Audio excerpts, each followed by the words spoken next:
रसूल के घर में जब कोई लड़की पैदा होती, जब कोई बच्ची पैदा होती, उस बच्ची को 4 साल तक बाप पालता पोसता बड़ा करता खिलाता पिलाता, और जब 4 साल की वो बच्ची हो जाती तो उस बच्ची की उंगली पकड़ता, उसको नहलाता धुलाता, अच्छे कपड़े पहनाता और कहता कि बेटी चलो हम तुम्हें लेके चल रहे हैं, आओ मेले में चल रहे हैं, आओ तुम्हें एग्जिबिशन दिखाने चल रहे हैं, हम तुम्हें नुमाइश दिखाएंगे, मेले में चलो बहुत मजा आएगा।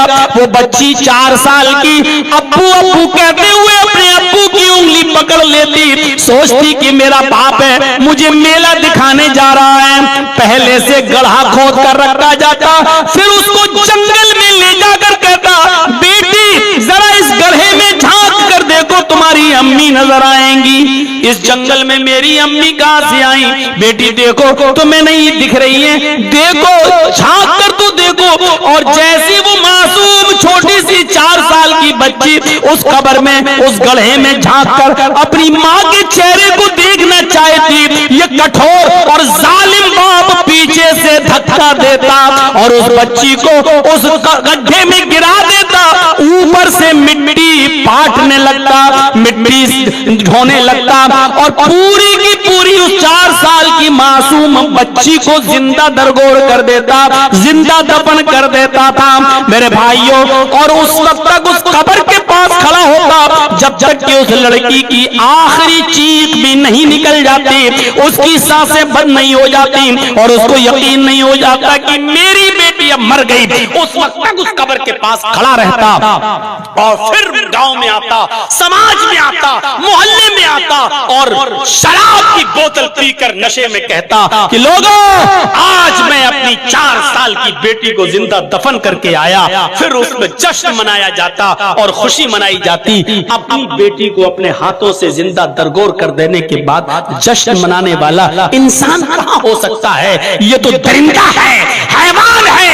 और ऐसी हैवानियत जब अरब के लोगों में पैदा हो गई और सारी जनता और आवाम जब बिल्कुल जानवर बन गई, तब अल्लाह तबारक व तआला ने मुहम्मदुर रसूलुल्लाह को बहैसियत पैगंबर रसूल बनाकर उस बस्ती के अंदर भेजा और आपने फिर इंसानियत का दर्स दिया, आपने फिर इंसानियत का सबक सिखाया और ऐसा दर्स दिया, ऐसा सबक दिया। गौर करो कि एक औरत अल्लाह के नबी के पास आती है और कहती है इन्नी कद असफ्तुल हद या रसूल अल्लाह, अल्लाह के रसूल मैं हद को पहुंच चुकी हूँ। आपने कहा क्या हुआ? कहा अल्लाह के नबी मुझसे जिना हो गया। जंगल में मैं गई थी, पहाड़ के दामन में बकरियां चराने वाले आंखों से आंखें मिली और वहीं पर चूंकि मेरा शौहर नहीं है, कई महीनों से गायब है, इसलिए मैं कंट्रोल नहीं कर सकी और मैंने जंगल में बकरियां चराने वाले एक चरवाहे के साथ मैंने जिना कर लिया। आपने देखा कि होशो हवास में बोल रही है, साहबा ने इकरार किया हाँ।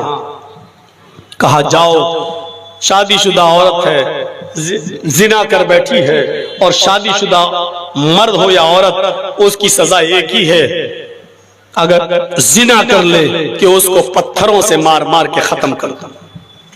बहुत सख्त सजा है इस्लाम में, लेकिन माफ कीजिएगा कहना पड़ता है जब इंडिया में और हिंदुस्तान में जब बलात्कार होता है और जब किसी लड़की के साथ बलात्कार करके उसको छोड़ा जाता है तो प्रोटेस्ट करने वाले और एहतजाज करने वाले लोग, चाहे वो जंतर मंतर पे करते हो या रामलीला ग्राउंड में, जब एहतजाज होता है तो हर शख्स यही सजा की डिमांड करता है जो इस्लाम की सजा है कि बलात्कारियों को पकड़ो, फांसी के फंदे पे लटकाओ चौराहे पर और लोगों को हुक्म दो कि उसके ऊपर डंडे बरसाएं, लाठी बरसाएं। वो नहीं चाहता कि कानून सजा दे बलात्कारियों को, लोग आज यही चाहते हैं। और मुझे खुशी है एक बार जब मैं बॉम्बे में प्रोग्राम के लिए गया तो उस वक्त जब एक बलात्कार का मामला बहुत उछला तो बॉम्बे में बाल ठाकरे के भतीजे राज ठाकरे ने ऐलान करते हुए कहा था बॉम्बे की धरती पर कि इन बलात्कारियों को वो सजा दो जो इस्लाम के अंदर है। इनको पत्थरों से बीच चौराहे पर खड़ा करके इनको पत्थरों से मार मार के खत्म कर दो, जो अखबारों की हेडलाइन बना था और टीवी पर भी चला था। मेरे भाइयों, हकीकत यह है कि बलात्कारियों की जो सजा इस्लाम ने बताई है, जब तक वो सजा नहीं दी जाए, जिसकी बहन और जिसकी बेटी के साथ बलात्कार होता है उसके दिल को सुकून नहीं मिलता है, उसके दिल को चैन नहीं मिलता है। कहा जाओ इस औरत को संसार कर दो। कहने लगी अल्लाह के रसूल, मैं हामिला हूं, बच्चा है मेरे पेट में, जिना का बच्चा, नाजायज बच्चा। हम लोग क्या कहेंगे उसको अपनी जबान में? हराम औलाद, शौहर का नहीं है, पति का नहीं है, नाजायज बच्चा।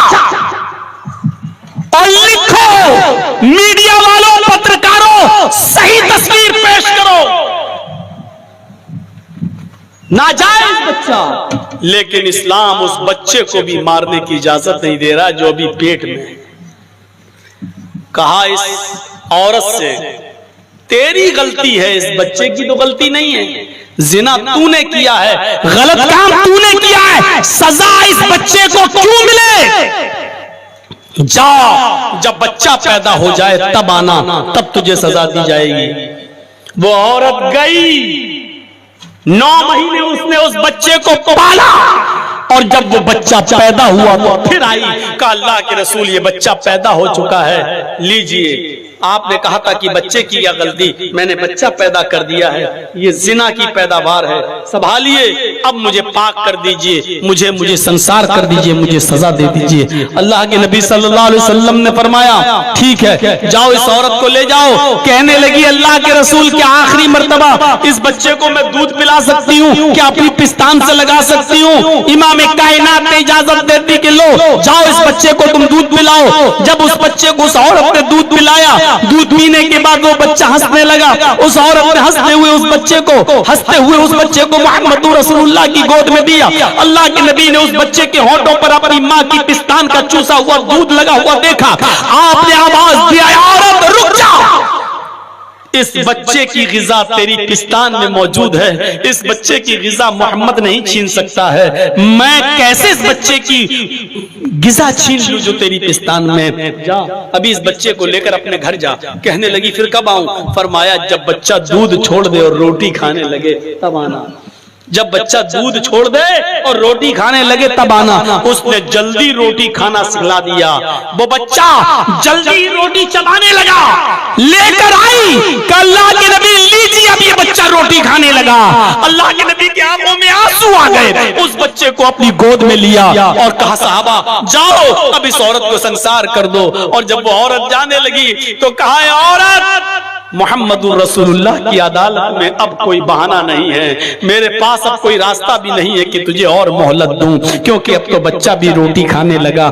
जितने दिन में मोहलत दे सकता था दे दी, लेकिन शरीयत की अल्लाह की तरफ से कायम की हुई इस हद में मैं कुछ नहीं कर सकता। ये हुदूदुल्लाह है, अल्लाह की हदें हैं, अल्लाह ने नाफिज की हैं, इसलिए अब इस औरत को सजा दी जाएगी। उसके बाद उस औरत को मारा गया।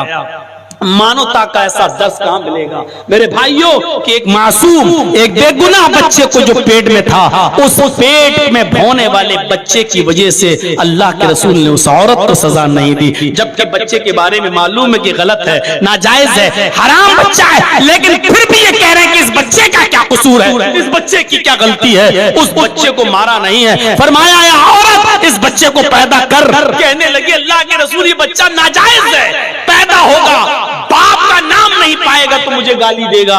अल्लाह के रसूल ने फरमाया नहीं, इस बच्चे का कोई कसूर नहीं है, इसको भी दुनिया में आने का हक है, इसको भी नमाज पढ़ने का हक है, इसको भी रोजा रखने का हक है, इसको भी हज करने का हक है, इसको भी इबादतें करके अपनी जन्नत बनाने का हक है। इस बच्चे को तेरे पेट में नहीं मारा जा सकता है। जो इस्लाम नाजायज बच्चे तक को पेट में मारने की परमिशन न देता हो। और मोहम्मद रसूलुल्लाह सल्लल्लाहु अलैहि वसल्लम मा कान मोहम्मदुन अबा अहदिम मिर रिजालिकुम वलाकिर रसूलुल्लाहि व खातमन नबीयीन। मोहम्मद रसूलुल्लाह सल्लल्लाहु अलैहि वसल्लम तुम में तुम्हारे मर्दों में से किसी के बाप नहीं हैं कि कितना क्लियर अल्लाह ने कहा, मा काना मुहम्मदुन अबा अहदिम मिन रिजालिकुम, मुहम्मदुर रसूलुल्लाह सल्लल्लाहु अलैहि वसल्लम तुम्हारे मर्दों में से किसी के बाप नहीं है। इशारा है नबी अकरम सल्लल्लाहु अलैहि वसल्लम जब इस दुनिया में आए और आपको जब शादी हुई और आपका पहला बेटा जो पैदा हुआ जिसका नाम था कासिम, चंद महीनों के बाद कासिम का इंतकाल हो गया। उसके बाद आपकी 4 बेटियां पैदा हुई, ज़ैनब, रुकैया, उम्मे कुलसूम और फातिमा। और इन 4 बेटियों के बाद फिर एक बेटा पैदा हुआ जिसका नाम था अब्दुल्ला। अब्दुल्ला भी चंद महीनों के बाद इंतकाल कर गया। उधर आपका पहला बेटा कासिम इंतकाल कर गया और इधर आपका एक दूसरा बेटा जो खदीजा से पैदा हुआ अब्दुल्ला, उसका भी इंतकाल हो गया। और फिर एक बेटा मोहम्मदुर रसूलुल्लाह का मारिया किप्तिया के बदन से पैदा हुआ, मारिया किप्तिया के बदन से, जिसका नाम था इब्राहिम। मारिया किप्तिया के पेट से जो बच्चा पैदा हुआ जिसका नाम था इब्राहिम, उस बच्चे ने भी 18 महीने की उम्र पाई, यानी 1.5 साल की। और 1.5 साल की उम्र पाने के बाद वो बच्चा भी इंतकाल कर गया। तो आपका कोई लड़का जिंदा नहीं रहा। लड़कियां तो जिंदा रहीं लेकिन लड़का कोई जिंदा नहीं रहा।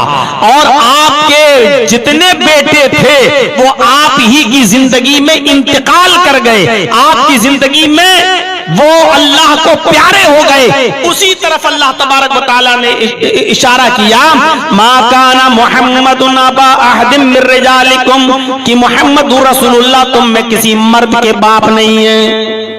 औरत के बाप है, लड़कियों के बाप है, ज़ैनब के बाप है, उम्मे कुलसूम के बाप है, रुकैया के बाप है, फातिमा के बाप हैं, लेकिन कोई बेटा आपका जिंदा नहीं रहा। इसलिए आप अपने किसी जिंदा बच्चे के बाप नहीं हैं। तो क्या है वो? वला के रसूल अल्लाही, वो तो सिर्फ अल्लाह के रसूल हैं। व खातमुन नबीन, और खातिमुन नबीन है, आखिरी नबी है। मोहम्मदुर रसूलुल्लाह के बाद अब कोई नबी इस दुनिया में नहीं आएगा। एक खुसूसियत अल्लाह तबारक व तआला ने मोहम्मदुर रसूलुल्लाह सल्लल्लाहु अलैहि वसल्लम को ये दी है। मेरे साथियों गौर कीजिए, सबसे बड़ी खुसूसियत नबी को जो मिली है वो ये मिली कि अल्लाह के रसूल सल्लल्लाहु अलैहि वसल्लम सारी कायनात के लोगों के लिए रसूल बनाकर भेजे गए। और खुद अल्लाह के नबी सल्लल्लाहु अलैहि वसल्लम ने फरमाया, ओती तो खमसन लम युताहुन्ना क़ब्ली अहदुन, मुझे 5 ऐसी चीजें दी गई, मुझसे पहले किसी और नबी को वो चीजें नहीं दी गई।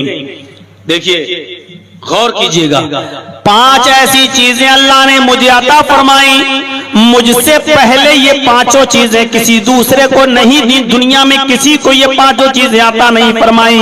दुनिया में जितने भी नबी आए, किसी नबी को अल्लाह रब्बुल आलमीन ने इन 5 खुसूसियात से नहीं नवाजा जो मुझे नवाजा है। उनमें सबसे पहले अल्लाह के नबी सल्लल्लाहु अलैहि वसल्लम फरमाते हैं, कान कुल्लु नबिय्यिन युबअसु इला कौमिही खासतन व बुइस्तु इला आम्मतिन नास। अल्लाह के नबी सल्लल्लाहु अलैहि वसल्लम फरमाते हैं कि मुझसे पहले जितने भी नबी आए वो अपने कौम और खास कबीले के लिए आए, खास गांव के लिए और खास कौम के लिए आए। लेकिन अल्लाह ने मुझे बुइस्तु इला आम्मतिन नास, अल्लाह ने मुझे तमाम लोगों के लिए रसूल बनाकर भेजा।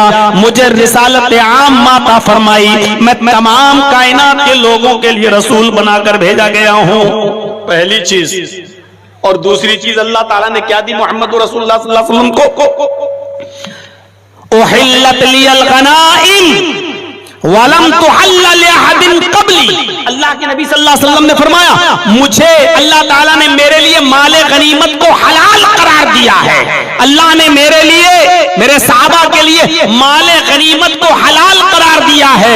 मुझसे पहले किसी नबी और नबी की कौम के लिए माले गनीमत हलाल नहीं था। माले गनीमत क्या होता है? जंग में हम लड़ रहे हैं और गालिब आ गए, दुश्मन मैदान छोड़ के भागने लगा, तो जब दुश्मन मैदान छोड़ के भागता था या शिकस्त हो जाती थी दुश्मन की, तो अपने हथियार जमीन पे डाल देता था, अपने हाथ उठा लेता था और अपना सारा माल जमीन पर फेंक देता था। उन लोगों के माल को लूट लेना, उन लोगों के माल को अपने कब्जे में ले लेना, जिसमें सोना भी होता था, चांदी भी होती थी, कपड़ा भी होता था। यहां तक कि जब दुश्मन भागता था तो अपनी लड़कियों और अपनी बेटियों और अपनी बीवियों को भी छोड़कर ये लोग मैदान जंग से भागते थे, तो उन औरतों को भी गुलाम लौंडी बना लिया जाता था, उनको भी ले लिया जाता था। और माले गनीमत में जो माल मिलता था वो सब मेरे भाइयों सहाबे किराम में बराबर बराबर तकसीम होता था। तो अल्लाह के रसूल से पहले जितने भी नबी आए, किसी भी नबी पर माले गनीमत हलाल नहीं था। ये जंग में लूटा हुआ माल और जंग में हासिल किया हुआ माल किसी और नबी की उम्मत के लिए जायज नहीं था, हलाल नहीं था। अल्लाह के नबी फरमाते हैं कि अल्लाह ताला ने इस माले गनीमत को मेरे और मेरी उम्मत के लिए हलाल करार दिया है। दो चीजें हो गई। तीसरी चीज अल्लाह के नबी सल्लल्लाहु अलैहि वसल्लम ने फरमाया, नबी अकरम सल्लल्लाहु अलैहि वसल्लम ने फरमाया कि मेरे लिए रूए जमीन सारी की सारी रूए जमीन पाक बना दी गई है। पाक जुइलत लियल अर्जु तय्यबन व तहूरन व मस्जिदन। अल्लाह के नबी सल्लल्लाहु अलैहि वसल्लम ने फरमाया कि पूरी की पूरी जमीन हमारे लिए पाक है, और पाक ही नहीं है, पाक करने वाली भी है। अगर आपको वुजू के लिए पानी नहीं मिलता है तो इसी जमीन की मिट्टी से आप तयम्मुम कर सकते हैं और पाकी हासिल कर सकते हैं। तो पाक मिट्टी पर तयम्मुम करके आप नमाज पढ़ सकते हैं। तो हमारे लिए रूए जमीन पाक कर दी गई और पाक करने वाली भी बना दी गई। वो मस्जिदन, और पूरी की पूरी जमीन हमारे लिए सजदा करने की जगह बना दी गई है। फअय्युमा रजुलिन अदरकतहु सलातु सल्ला हैसु कान। बस जिस आदमी के लिए, जिस मुसलमान के लिए नमाज का वक्त जहां हो जाए और उसको नमाज का वक्त पकड़ ले, यानी वो नमाज का वक्त मौजूद हो और नमाज का वक्त उसको मिल जाए और मस्जिद दूर हो, तो सल्ला हैसु काना, जहां पर वो मौजूद है उसी जगह पर वो नमाज पढ़ ले। हमारे लिए पूरी की पूरी रूए जमीन पाक कर दी गई है। ये तीसरी खुसूसियत अल्लाह के नबी जनाब मोहम्मद रसूलुल्लाह ने बताई, जो हमारे लिए है, किसी और नबी को अल्लाह ने ये खुसूसियत अता नहीं फरमाई। और चौथी चीज अल्लाह के नबी सल्लल्लाहु अलैहि वसल्लम ने फरमाई, नुसिरतु बिर्रुब मसीरत शहरिन।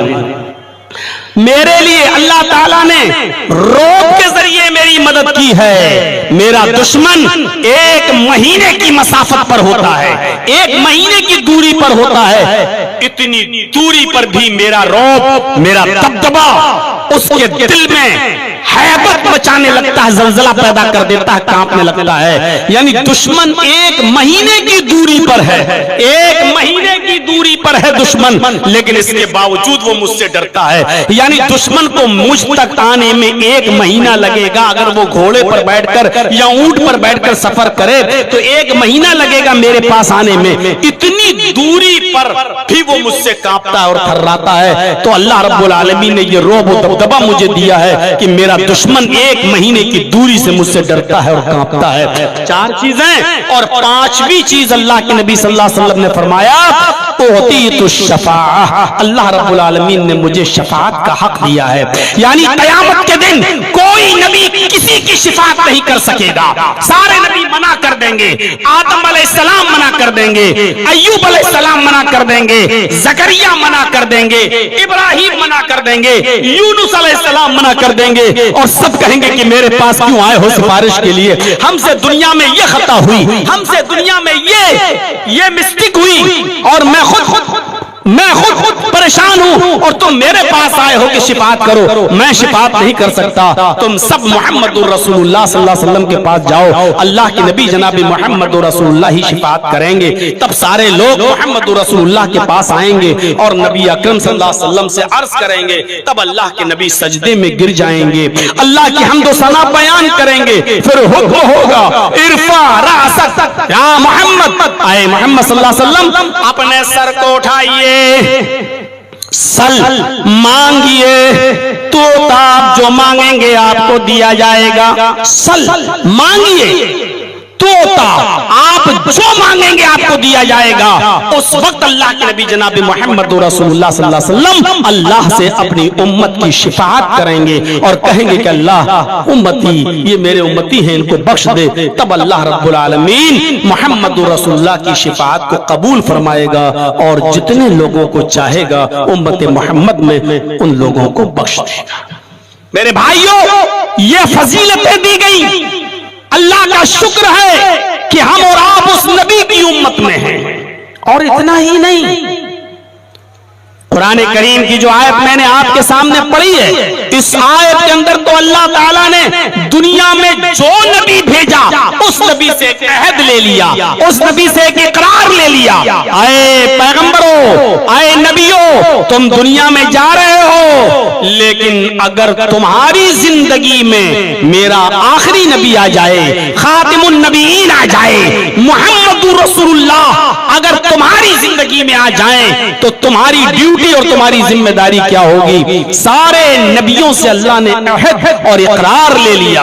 वइज़ा ख़ज़ल्लाहु मीज़ाक़न नबिय्यीन लमा आतैतुकुम मिन किताबिन व हिकमा, जब अल्लाह ने एक अहद लिया, एक मीसाक लिया रसूलों से, नबियों से, जिनको किताब और हिकमत देकर इस दुनिया में भेजा था, अल्लाह ने उन तमाम नबियों से एक अहद लिया। क्या कहा? क्या है पैगंबरों, बताओ। सुम्मा जाअकुम रसूलुम मुसद्दिकुल लिमा माअकुम, आए नबियों, आए पैगंबरों, आए रसूलों, अगर तुम्हारी जिंदगी में मेरा रसूल आ जाए, वो उन चीजों की तस्दीक करे जो तुम्हारे पास है, जो तुम्हारे साथ है। मैं तुम्हें जो चीजें देकर, जो किताब और हिकमत देकर भेज रहा हूं, अगर वो उसकी तस्दीक करे तो तुम्हारी जिम्मेदारी क्या होना चाहिए? यानी अगर आखिरी नबी तुम्हारी जिंदगी में आ जाए तो तुम क्या करोगे? और फिर अल्लाह ने खुद उन तमाम नबियों से और रसूलों से कहा, आए नबियों, आए रसूलों, अगर तुम्हारी जिंदगी में आखिरी नबी आ जाए और तुम्हारी बात की तस्दीक करे, लतुमिनुन बिही, तो तुम सब उस नबी के ऊपर ईमान ले आना। लीजिए, सारे झगड़े खत्म कर दिए। आए नबियों, तुम्हारी जिंदगी में मोहम्मद आ जाएं सल्लल्लाहु अलैहि वसल्लम, तुम्हारी जिंदगी में अगर आखिरी नबी आ जाएं तो तुम्हारी जिम्मेदारी ये होगी कि तुम्हें भी उसके ऊपर ईमान लाना होगा। और ईमान लाना ही नहीं, वला तंसुरुन्नहु, तुम्हें उसकी मदद भी करना पड़ेगी, तुम्हें उसकी मदद भी करना पड़ेगी। अक़ररतुम व अख़ज़्तुम अला ज़ालिकुम इसरी, क्या तुम मेरे इस अहद व पैमान का इकरार कर रहे हो? क्या तुम मेरी इस बात को गिरा बांध रहे हो? क्या तुम ऐसा करोगे? अक़ररतुम, क्या तुम इकरार करते हो इस बात का कि हाँ, आए अल्लाह, अगर तेरा आखिरी नबी मेरी जिंदगी में आ जाए तो हम उसके ऊपर ईमान भी लाएंगे और उसकी मदद भी करेंगे। क्या मेरे इस अहद व पैमान को पकड़ रहे हो मजबूती के साथ? कालू, जमा मुज़क्कर गायब का सेगा, सारे नबियों ने जो भी इस दुनिया में आया, सब ने अल्लाह के सामने इकरार किया कि अल्लाह अक़ररना, हम इकरार करते हैं कि हम उस नबी पर ईमान लाएंगे और उसकी मदद भी करेंगे। अल्लाह तबारक व तआला ने फरमाया, जब तुम इकरार कर रहे हो, उस नबी पर ईमान लाओगे और उस नबी की मदद भी करोगे, क़ाल फ़शहदू व अना मअकुम मिनश शाहिदीन, तो तुम सब गवाह बन जाओ, तुम सब गवाह रहो और मैं खुद भी गवाह हूं। यानी मेरे सामने तुमने इकरार किया कि तुम उस नबी पर ईमान लाओगे और उसकी मदद भी करोगे, मैं खुद इस बात पर गवाह हूं। ये मकाम, ये मर्तबा कि सारे जो नबी इस दुनिया में आया, अल्लाह ने उससे एक इकरार ले लिया, एक वादा ले लिया, अगर तुम्हारी जिंदगी में खातिमुन नबीयीन आ जाए, अगर तुम्हारी जिंदगी में रहमतुल लिल आलमीन आ जाए, अगर तुम्हारी जिंदगी में मेरा आखिरी पैगंबर पहुंच जाए, तो तुम्हें भी उस नबी के ऊपर ईमान लाना होगा, तुम्हें भी उसकी मदद करना होगी।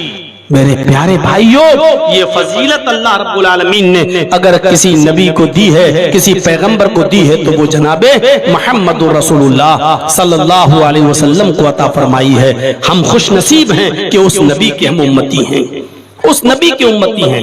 अपने बिरादराने वतन की और अपने भाइयों की किताबों का अगर आप मुताला करेंगे, पढ़ेंगे, तो आप देखेंगे तौरात में तो नबी अकरम की पेशीन गोई मौजूद ही है, इंजील में तो है ही, भरी पड़ी हैं, इन किताबों के अंदर पेशीन गोइयां, लेकिन अपने बिरादराने वतन, अपने भाइयों की किताबों में, जिस मुल्क में तुम रहते हो और जहां सबसे ज्यादा तादाद हमारे हिंदू भाइयों की है, इनकी किताबें भी अगर आप पढ़ेंगे तो इनकी किताबों के अंदर भी पेशीन गोइयां आपको मिलेंगी, भविष्यवाणियां आपको मिलेंगी।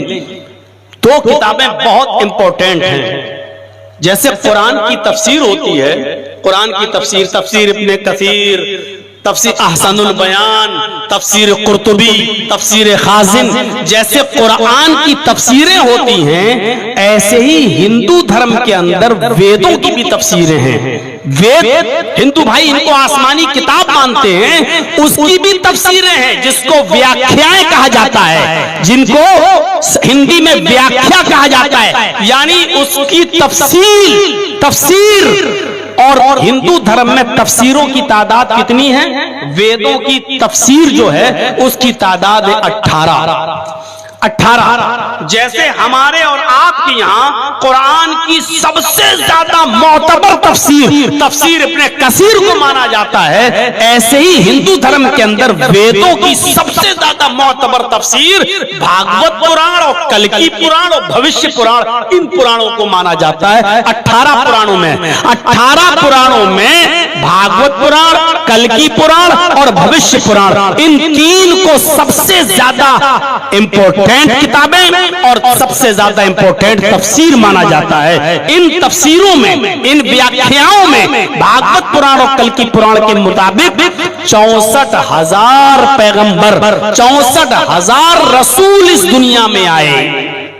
लगभग कहा गया है तकरीबन 64,000।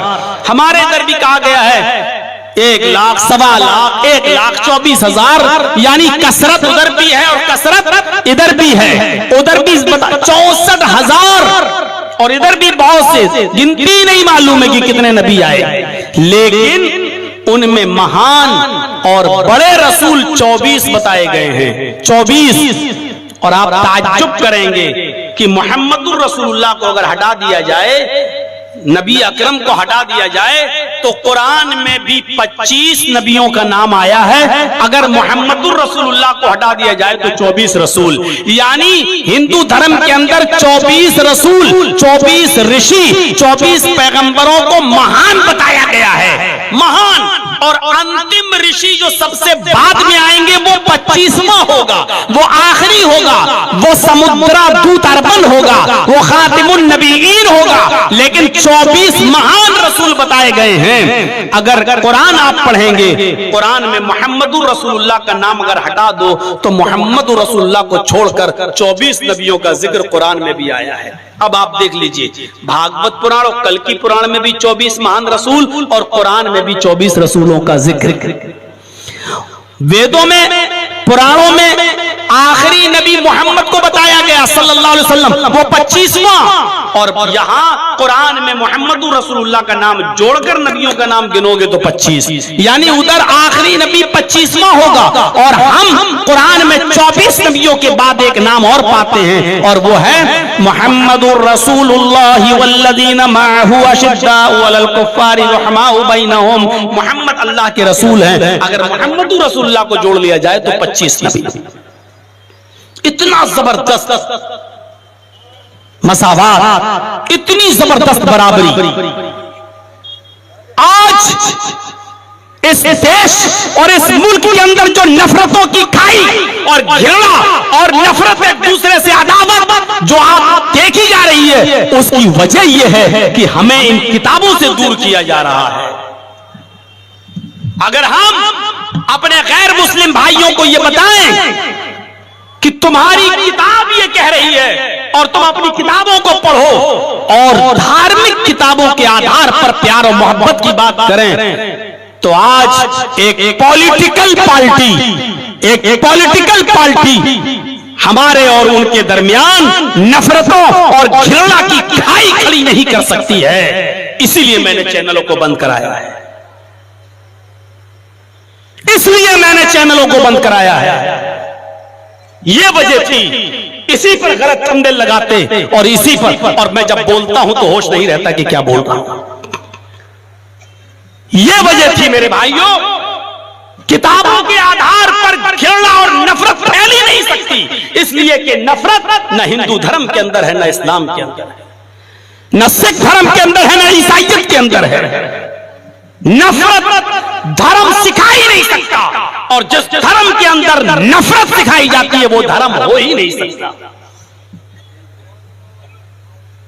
कोई कितना बड़ा साधु हो, इशारा मेरा समझिएगा, कोई कितना बड़ा संत हो, कोई कितना बड़ा धर्म से जुड़ा हुआ व्यक्ति हो, अगर वो लड़ाने की बात करता है, नफरत की बात करता है, घृणा की बात करता है, तो आप समझ जाइएगा कि उसने अपने धर्म का मुताला और अपने धर्म की स्टडी सही तरीके से की ही नहीं है, नहीं की। जरा बताइए तो सही, 25वां ऋषि आखिरी नबी बताया गया है, कल्कि उसका नाम बताया गया, कल्कि अवतार होगा। पढ़िए नालंद विशाल शब्द सागर नाम की dictionary, Sanskrit into Hindi dictionary, जिसमें कल्कि का जब अर्थ देखेंगे तो कल्कि का अर्थ होता है कलंक को मिटाने वाला, स्याही को मिटाने वाला। कल्कि यानी पाप ताप और गुनाहों को नष्ट करने वाला, जिहालत को मिटाने वाला, ये होता है कल्कि का अर्थ।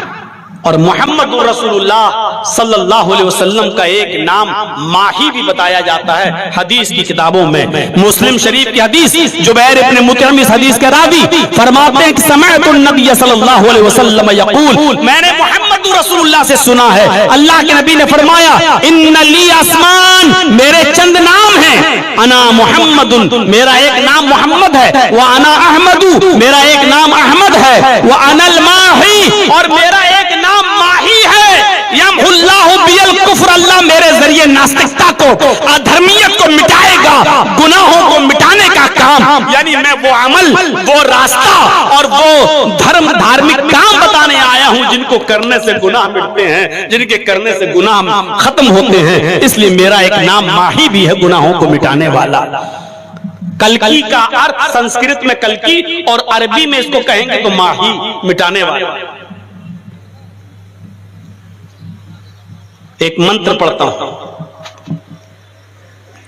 इथ कलोग पराय जनेशु खरगर मिड़ी धर्म त्राय सत्वैन भगवान दृश्यति। कलयुग के कुछ बीत जाने के बाद इथ कलोग प्राय जनेशु, जनेशु जब सारी जनता, सारी इंसानियत, सारी मानवता खरगर मिली जानवरों की तरह हो जाएगी। कलयुग के कुछ गुजर जाने के बाद, बीत जाने के बाद जब सारी जनता जानवरों की तरह हो जाएगी, इंसानियत मिट जाएगी, मनुष्यता खत्म हो जाएगी, मानवता नष्ट हो जाएगी, इंसानों में जानवरियत और हैवानियत आ जाएगी।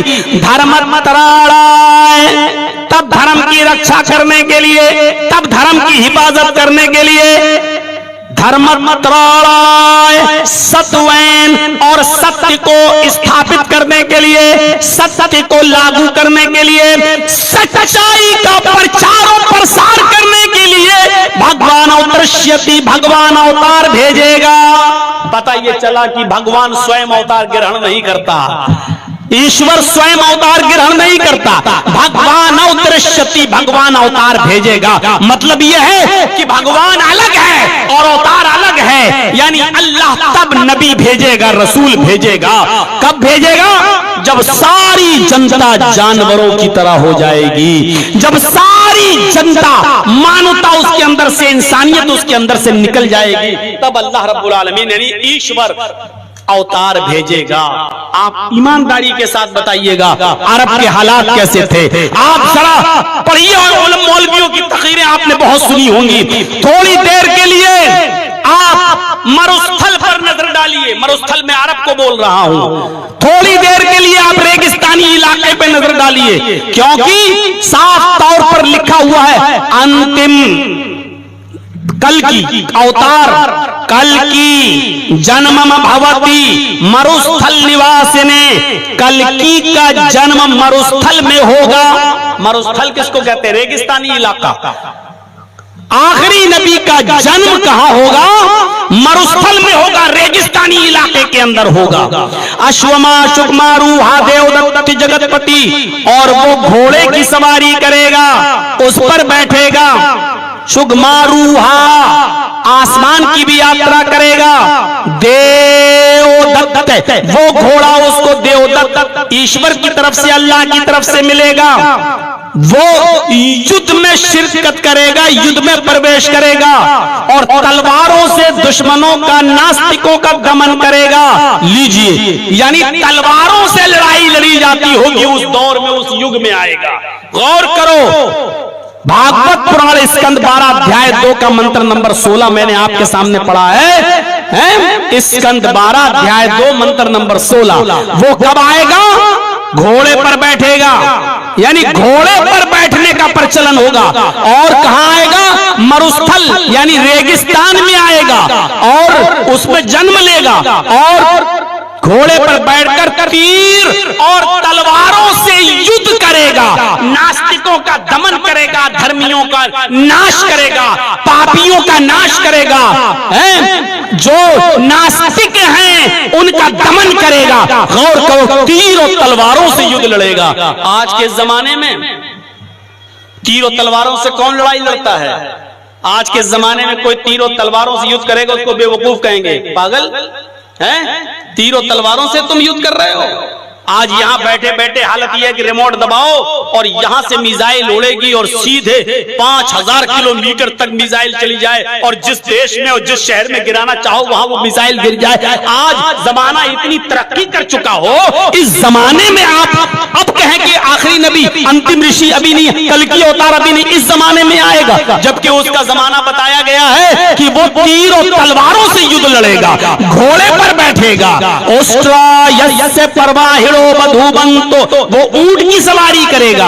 ऊंट पर सवारी करने का रवाज रेगिस्तान के अंदर, अरब के अंदर था और उस ऊंट की सवारी पर मोहम्मद रसूलुल्लाह सल्लल्लाहु अलैहि वसल्लम ने सवारी की है। ये जमाना था मेरे भाइयों। क्या कहा गया कि वो जब सारी जनता गधों की तरह और जानवरों की तरह हो जाएगी, यकीन मानिए पूरा अरब जानवर बन चुका था। जानवर, ये जितने विद्वान बैठे हैं, ये जितने आलिम बैठे, पूछिए अरब का हाल क्या था मोहम्मद रसूलुल्लाह के आने से पहले।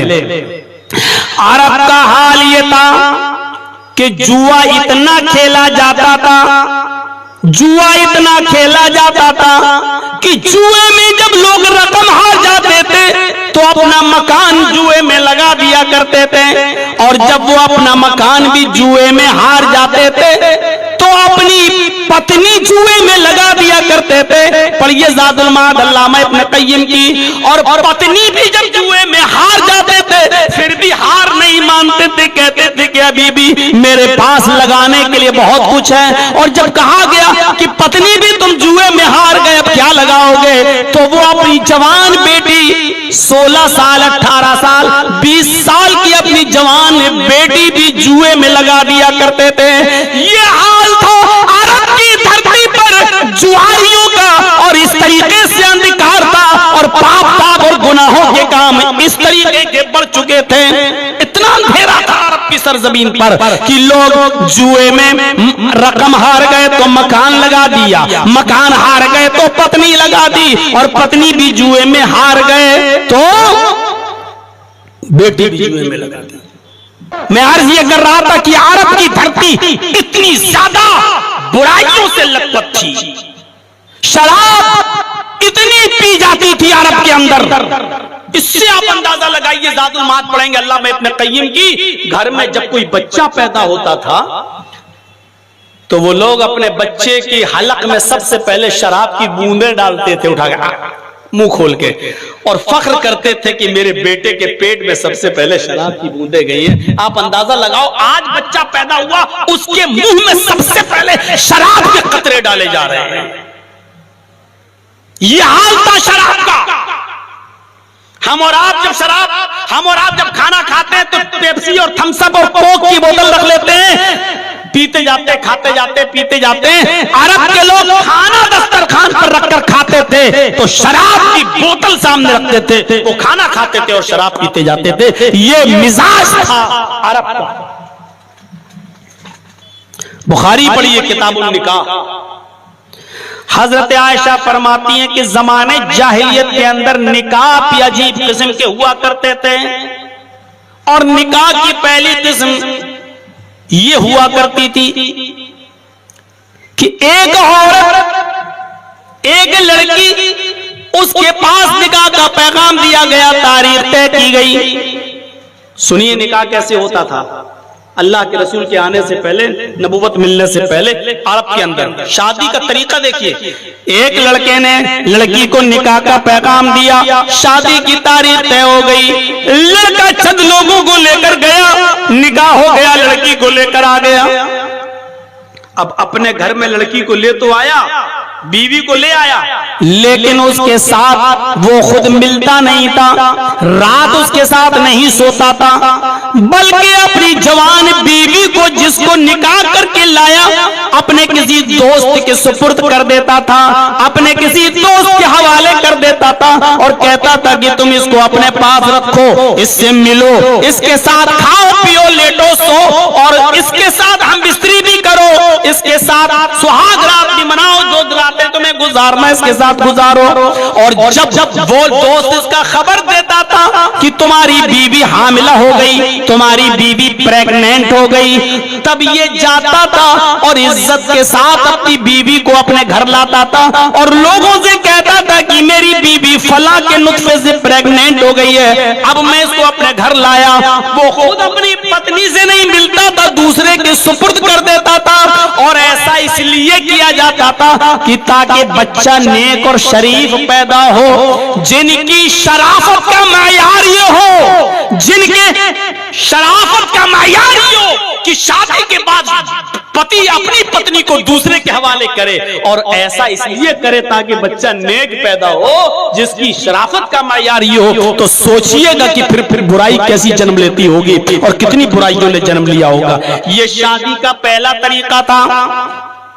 शादी का दूसरा तरीका यह था कि 1 2 3 4 5 6 7 8 9 10 9 तक लोग एक ही लड़की के पास जाते, एक ही औरत के पास जाते और उससे जिना करते।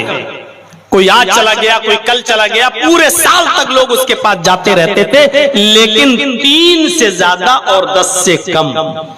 यानी 3 भी हो सकते हैं, 4 भी हो सकते हैं, 5 भी हो सकते हैं, 6 भी, 7 भी, 8 भी, 9 भी, 10 नहीं, 10 से कम और 3 से ज्यादा ये लोग उस औरत के साथ मिलते, उसके साथ जिना करते, उसके साथ सोते, और उस वक्त तक ये गलत काम उस औरत के साथ होता रहता जब तक कि उस औरत के कोई बच्चा पैदा नहीं होता। जब वो बच्चा पैदा होता तो वो सबको बुलाती। अगर 3 गए तो 3 को बुलाती, 4 लोग गए तो 4 को बुलाती, 9 गए तो 9 को बुलाती। जितने लोग उसके पास अब तक गए हैं उन सबको बुलाती और उन सब से कहती कि तुम लोग हमारे पास आए हो, तुम हमसे मिले हो, तुमने हमसे जिना किया है, तुमने हमारे जिस्म से खिलवाड़ किया है, तुम लोगों ने मुझे प्रेग्नेंट किया है, आज ये बच्चा मेरे पैदा हुआ है। वो लोग बैठे रहते, ये औरत उस बच्चे को उठाती और उतने लोगों में से जिसकी गोद में बच्चा रख देती, इतने लोगों में जिसकी गोद में बच्चा रख देती, जिसकी गोद में बच्चा पहुंच जाता वही उस बच्चे का बाप कहलाता, और ये उसकी पत्नी कहलाती, ये उसकी बीवी कहलाती, और वो उसका पति बन जाता। और फिर वो उस लड़की को यानी औरत को और उसके बच्चे को लेकर अपने घर चला जाता था। ये शादी का दूसरा तरीका था अरब के अंदर। ये शादी का दूसरा, सब बुखारी के अंदर देखिएगा, ये वाकया किताबुल निकाह में मिल जाएगा, जमाने जाहिलियत के निकाह में। और शादी का तीसरा तरीका यह था कि एक औरत अपने घर में हरी झंडी लगा दिया करती थी, ग्रीन फ्लैग, हरी झंडी उसके घर पे लगी हुई है। इसका मतलब ये होता था कि जो भी उसके पास जाना चाहे चला जाए। 9 तक नहीं, 10 भी, 11, 12, 13 जितने लोग उसके पास जाना चाहें जाएं। पूरे साल उसके पास लोग जाते थे, पूरे साल उसके पास लोग जाते और वो पूरे साल उनसे मिलती, और जब बच्चा पैदा होता तो वो सबको बुलाती। जितने लोग उसके पास गए उस सबका नाम नोट कर लिया, सबका नाम लिख लिया, और जब बच्चा पैदा हुआ तो जितने लोगों ने उसके साथ हमबिस्तरी की, जितने लोगों ने उसके साथ रातें गुजारी, उन सबको बुलाती। 100 भी हो सकते थे, 150 भी हो सकते थे, 200 भी हो सकते थे। पूरे साल उस औरत से जितने लोग मिले वो सबको बुलाती और सब लोग आते। मजाल नहीं थी कि कोई मना कर दे, सब आते। और सब आने के बाद ये औरत की मर्जी नहीं चलती। खाने काबा में एक कयाफा शनास बैठा होता था, उसको बुलाया जाता था। जब वो आता उससे कहा जाता, इस बच्चे को देखो, इसकी शक्ल किस आदमी से ज्यादा मिल रही है, जिस आदमी से मिल रही है इस बच्चे को उसकी गोद में रख दो। कयाफा शनास उस बच्चे को अपनी गोद में लेता, उसका चेहरा देखता और फिर उतने लोगों में सबसे टच करता, फेस टू फेस मिलाता, चेहरे से चेहरा मिलाता, और इस बच्चे की शक्ल जिससे सबसे ज्यादा मिल रही होती उसी की गोद में उस बच्चे को रख दिया जाता। ये औरत उसकी बीवी हो जाती और ये बच्चा उसका बच्चा कहलाता। फिर वो आदमी उड़ता और अपनी बीवी और बच्चे को लेकर चला जाता। मिले 200 आदमी और बच्चा उसका कहलाएगा, बीवी उसकी कहलाएगी जिससे उसकी शक्ल सबसे ज्यादा मिल रही है। ये शादी का तीसरा तरीका था अरब की सरजमीन पर। अंदाजा लगाए, औरतें खाने काबा का बिल्कुल नंगी होकर तवाफ किया करती थी। उनके जिस्म पर कोई कपड़ा नहीं हुआ करता था। दीन इब्राहिमी में जो बिदअत थी, उन बिदअत में एक बिदअत ये भी थी कि औरतें खाने काबा का बिल्कुल नंगी होकर, बरहना होकर तवाफ करती थी।